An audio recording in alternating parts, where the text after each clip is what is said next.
अरे या जावाई बापू बसा. मामी उशीर झाला का मला?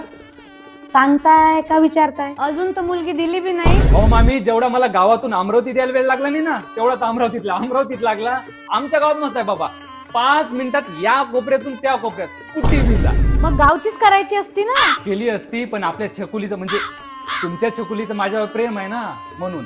आणि तसं बी मामाची पोरगी त्याची बायको असते. काय काय म्हणाला? काही नाही, ते आपली म्हणजे तुमची छकुली घरी आहे का? तिला वेळ आहे अजून यायला. मग काय शहरात फ्लॅट वगैरे घेतला की नाही? फ्लॅट? हट, कशाला? कोण राहणार बा त्या छोट्या डब्यात, आणि तेही बागायतदार शेतकरी. आम्हाला मस्त अशी मोकळी जागा पाहिजे, समोर शेत, 3-4 मजली घर आणि फ्रेश ऑक्सिजन. आता तुम्ही ते बागायत शेतकरी आमचं ऐकणार आहे का? जाऊ दे ते सगळं. तुरीच्या शेंगा आणल्या काय सांगा पहिले. हो, आमच्या गावातल्या शेतातल्या ऑर्गॅनिक तुरीच्या शेंगा आणल्या ना, हे घ्या. आणि हे पहा, सोले भात कर्जा आपल्या म्हणजे तुमच्या छकुलीला बी खाऊ घाल जा. बरं जावाई बुवा, छकुली यायची वेळ झाली. चहा मांडतो आता मी तुमच्यासाठी.